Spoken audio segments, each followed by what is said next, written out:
Gandang araw po sa ating lahat. Ako po si Joseph, isang Bible reader. Basahin po natin ito. Nung sinubok ng Diyos si Abraham.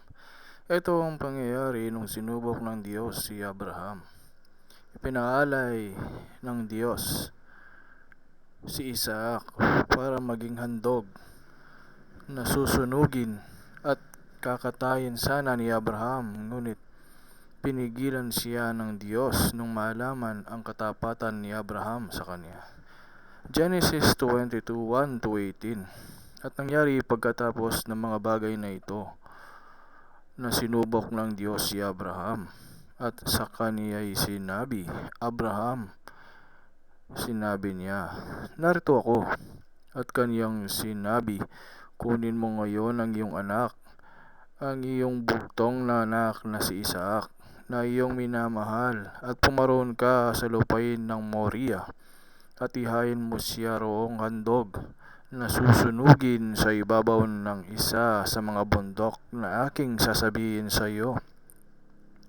At si Abraham ay bumangong maaga at inihanda ang kaniyang asno at ipinagsama ang dalawa sa kaniyang mga alila at si Isaac na kaniyang anak, at nagsibak ng kahoy para sa haing susunugin.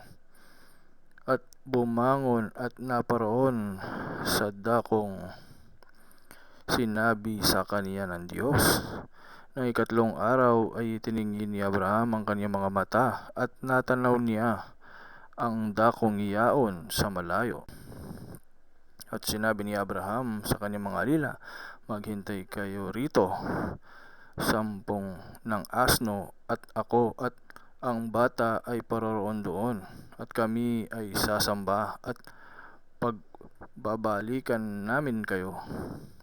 At kinuha ni Abraham ang kahoy ng handog na susunugin at ipinasan kay Isaac na kaniyang anak, at dinala sa kaniyang kamay ang apoy at ang sundang, at sila'y kapwa yumaong magkasama.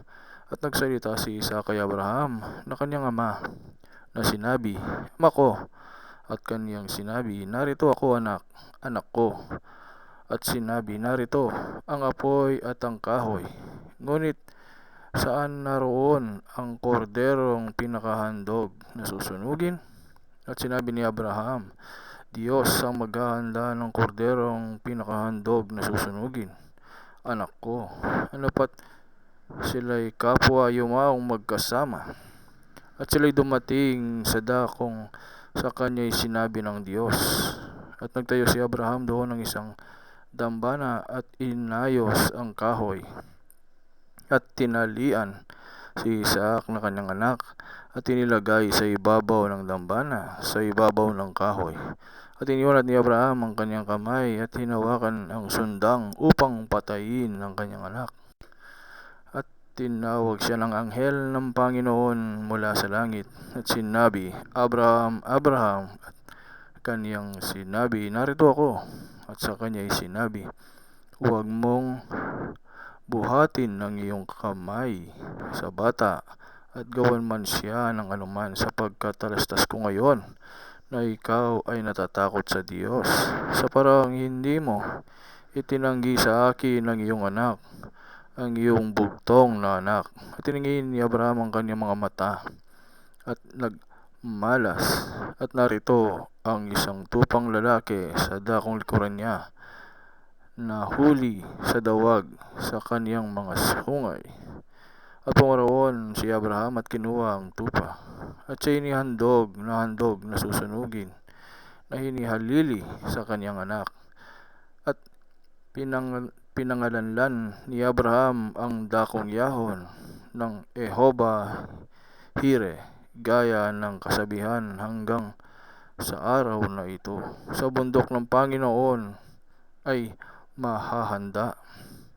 At tinawag ng anghel ng Panginoon si Abraham na ikalawa mula sa langit at sinabi, sa aking sarili ay sumumpa ako, ang Panginoon, sapagkat ginawa mo ito at hindi mo itinanggi sa akin ang iyong anak, ang iyong bugtong na anak, na sa pagpapala ay pagpapalain kita, at sa pagpaparami ay pararamihin ko ang iyong lahi na gaya ng mga bituin sa langit, at gaya ng mga buhangin sa baybayin ng dagat, at kakamtin ng iyong binhi ang pintuang bayan ng kaniyang mga kaaway, at pagpapalain sa iyong binhi ang lahat ng bansa sa lupa, sapagkat sinunod mo ang aking tinig.